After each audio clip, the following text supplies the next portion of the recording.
ভাই, একটাও মাছ নেই কেন? কালো তো শোল, চিংড়ি, পুঁটি সবই ছিল। আর বলো না, নদীতে নেমেছিলাম সকালে, একটাও মাছ নেই রে ভাই।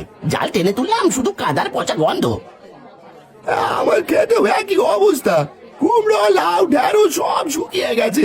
ফসল নেই তো, বিক্রিও নেই। এই শুকনো ঢেঁড়স আনলাম, কি করব? ঘরে খাবার নেই। এমন বিপদ আমি জন্মে দেখিনি। গাছের প্রাণ কেড়ে নিল কে? এ তো মানুষের নয়, প্রকৃতির রোষ। শুনেছি গদাইয়ের বাড়িতে এক সাধু এসেছিল, ওরা নাকি ভিক্ষে দিতে চায়নি, তারপরে এই বিপর্যয়। যদি এমন চলে তবে গ্রামটা একেবারে ধ্বংস হয়ে যাবে। আজ কিছু করতে হবে। ভাইরা, হয়তো সবই আমার দোষের জন্যই হয়েছে। আমার খাবার লোভে পড়ে বিবেক বুদ্ধি লোপ পেয়েছিল। চলো সবাই মোড়লের কাছে গিয়ে সব খুলে বলি, হয়তো তিনি কোনো উপায় বলতে পারেন। তাই চল রে হারান, এই তোমরাও এসো।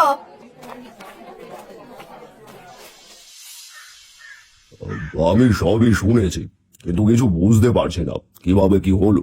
আমাকে খুলে বলতো দেখি। মোড়ল মশাই, আমাদের উপর এক বড় বিপদ নেমে এসেছে। গাছ শুকিয়ে যাচ্ছে, নদীতে মাছ নেই, কোনো ফল সবজি কিছুই নেই। সব দোষ আমার। এক সাধু এসেছিল গতকাল ভিক্ষা চাইতে, আমি আর লতা ওকে তাড়িয়ে দিয়েছিলাম। আমি ঠাট্টা করেছিলাম, বলেছিলাম ভিক্ষে দেবার মতো কিছু নেই। এখন বুঝেছি সেটা ছিল বড় পাপ। আমি শুনেছি সেই সাধু মাঠের দিক দিয়ে চলে গিয়েছিলেন, হয়তো নদীর ধারে কোথাও আছেন। তোমরা সবাই একবার ভাবো, মানুষ যতই গরিব হোক, দান করতে পারলে ধনী হয়। তোমরা তার উল্টো করেছো। তোমরা কি ধরনের মানুষ যে একজন ক্ষুধার্ত সাধুকে সামান্য খেতে দাওনি? মোড়ল মশাই, এখন আমাদের কি করা উচিত? গাছ, ফল, মাছ কিছুই আর বাকি নেই। তোমরা সবাই মিলে সেই সাধুর কাছে যাও, তার কাছে ক্ষমা চাও, তবে এই গ্রাম বাঁচবে। আর মনে রেখো, প্রকৃতি মাফ করে শুধু তাদেরই যারা অনুতপ্ত হয়। বিকেলবেলা সকলেই সাধুকে এখানে ওখানে খুঁজতে আরম্ভ করলো। কেউ নদীর কিনারায়, কেউ আবার বনে জঙ্গলে। আমি খুঁজে যাচ্ছি বাড়ি বাড়ি, গাছতলায়, কোনো সাধু বাবা নেই। কেউ সেই সাধু বাবাকে দেখেও নি, কেউ কোনো ঠিকানাও জানে না। এভাবে খুঁজে পেলাম না, মনে তো ভয় বসছে এবার। দাদা, আমি নদীর দিকটা দেখে এলাম, সেখানেও নেই উনি। উনি কোথায় জানি না। আমার মনে দুঃখ। লতার আমি যে ভুল করেছি আমি তা মেনে নিয়েছি। এখন কি হবে, কেমনে গ্রামটাকে বাঁচাবো বুঝতেই পারছি না। হারান দাদা, আমি মাঠের দিকটা, উত্তরের জঙ্গলের দিক থেকে খুঁজে আসলাম, কোথাও নেই তিনি। হারান দা, কি যে হবে এবার? কি আর করা যাবে, যা আছে কপালে। অপেক্ষা করতে থাকো আর খুঁজতে থাকো তোমরা। এখন সবাই যার যার বাড়ি যাও, সন্ধে হয়ে গেছে।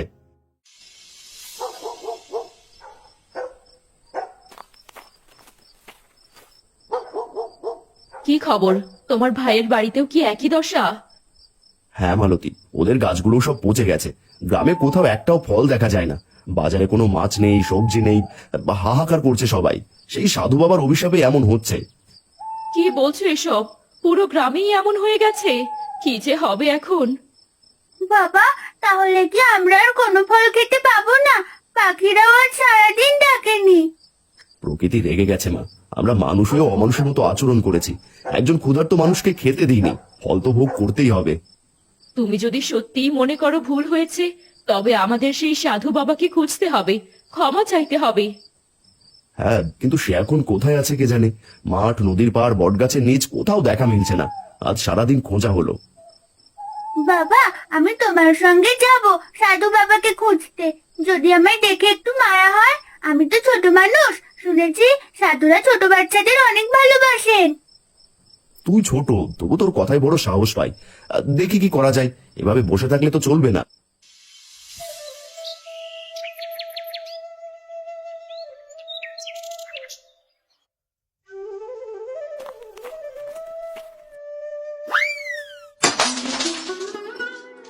হায় হায় কপাল আমার, এটুকু ভাতই ছিল আজকের খাবার, তাও পড়ে গেল।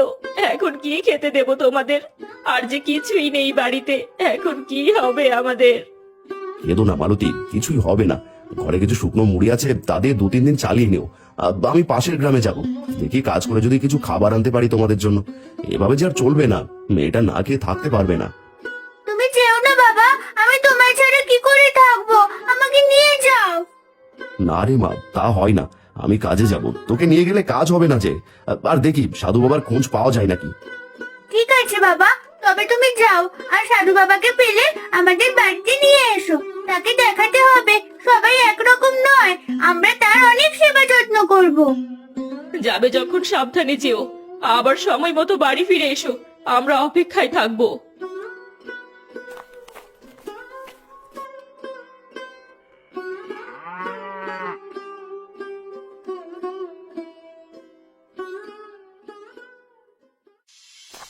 মজুর লাগবে, মজুর। অল্প টাকায় সব কাজ করে দেব। না, আমার কথা কেউ শুনছেই না। মজুর লাগবে, মজুর। ক্লান্ত হয়ে হারান গ্রামের পথে পথে হাঁটতে থাকে। কাজের জন্য হাঁকডাক করছে, কিন্তু কেউ কাজ দেয় না। এই যে ভাই, তোমাকে তো এই গায়ে আগে দেখিনি, আর কোথা থেকে এসেছো? আমি এসেছি পাশের গ্রাম থেকে। আমাদের গ্রামে খুব বিপদ, গাছে ফল নেই, সবজি নেই, নদীতে মাছ নেই, তাই এই গায়ে এসেছি। কাজ করে ঘরে খাবার নিয়ে যাব। কোনো কাজ থাকলে দিন দাদা। ও, তবে তুমি কাজ করছো? আর বেশ, তুমি আমার এই ধানের আটিগুলো গরুর গাড়িতে তুলে দাও দেখি। ধন্যবাদ দাদা, আমি এখনই কাজ শুরু করছি। কাজ শেষে খাবার নিয়ে বাড়ি যাব, মেয়েটা আমার অপেক্ষা করছে।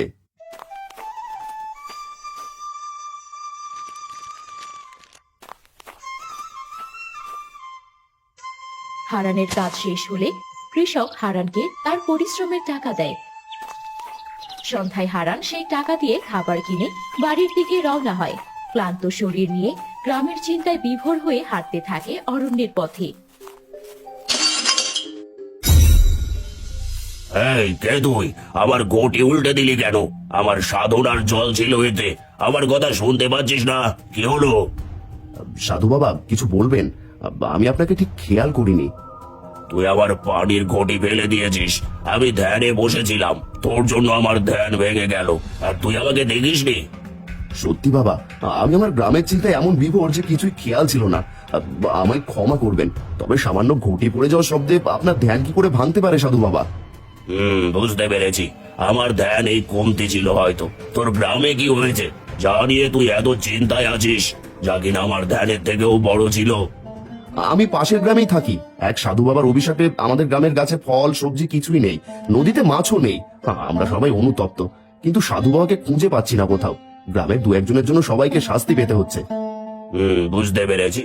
আমাকে তোর সাথে তোর বাড়িতে নিয়ে চল, দেখি তোদের জন্য কিছু করতে পারি কিনা। আপনি আমার সাথে যাবেন? এ আমার বড় সৌভাগ্য। চলুন বাবা।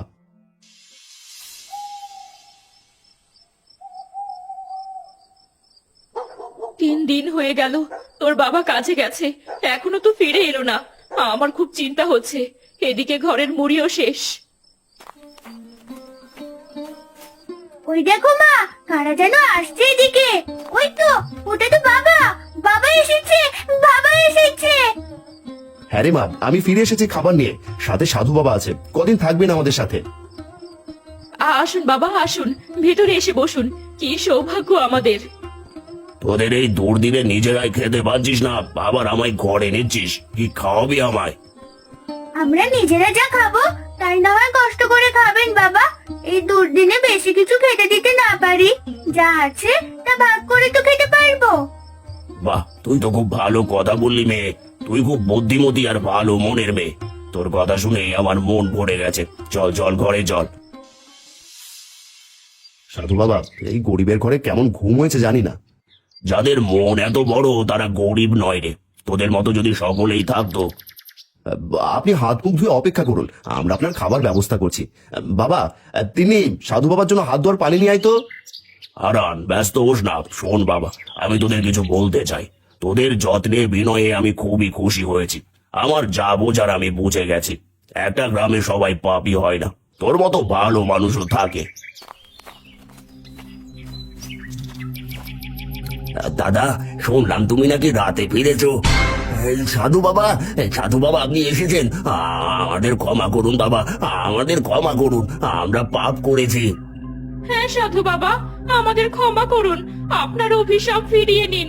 আমাদের কজনের পাপের সাজা পুরো গ্রাম পাচ্ছে বাবা, আমাদের ক্ষমা করুন। আপনি সেই সাধু বাবা? আপনাকে কত খুঁজেছি বাবা। ওদের ক্ষমা করে দিন, ওরা ওদের ভুল বুঝতে পেরেছে। ওদের ক্ষমা করে অভিশাপ ফিরিয়ে নিন বাবা। হ্যাঁ, আমি তোদের ক্ষমা করলাম। তবে এই অভিশাপ কাটাতে পারে শুধু হারানের পরিবার। হারান, আমি তোর বাড়ির ফুল ফল ফিরিয়ে দিচ্ছি আর তোর পুকুরে মাছ দিচ্ছি। তুই যদি এসব দিয়ে গ্রামের সকলের খিদে মেটাতে পারিস তবেই গ্রামের অভিশাপ কাটবে। আমি পারবো সাধু বাবা, আমি ঠিক পারবো। আমি আপনার আশীর্বাদে গ্রামের সকলের খিদে মেটাবো। তবে আবার চালটা দিয়ে শোল মাছের ঝোল হোক, যা থেকে এই অভিশাপের শুরু হয়েছিল তাই দিয়েই অভিশাপের শেষ হোক। সবাই শিখুক ভাগ করে নেওয়ার আসল সুখ। এরপর আবার চালতা দিয়ে শোল মাছের ঝোল রান্না হয় হারানের বাড়িতে।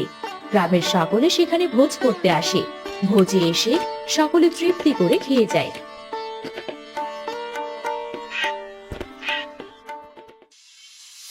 ওই দেখো বাবা, কতগুলো পাখি উড়ে যাচ্ছে। আহ, কতদিন পর পাখি দেখলাম। দেখেছো, সব গাছ আবার আগের মতো হয়ে গেছে। হ্যাঁ, গ্রামের সব গাছগুলো আবার ঠিক হয়ে গেছে, অভিশাপ কেটে গেছে। সব সাধু বাবার কৃপা। না দাদা, সব ঠিক হয়েছে আর শুধু তোমার জন্য, তোমার পরোপকার আর বিনয়ী ব্যবহারের জন্য আজ গ্রামের মানুষের সুখের দিন আবার ফিরে এলো। হ্যাঁ ঠিক তাই, কিন্তু তা আবার মাঝে মাঝে আপনি ভুলে যান কাকু। ভুললে চলবে না, মনে রাখবেন অহংকার মানুষকে শূন্য করে, বিনয় মানুষকে পূর্ণ করে। আমার পাগলি মেয়ে।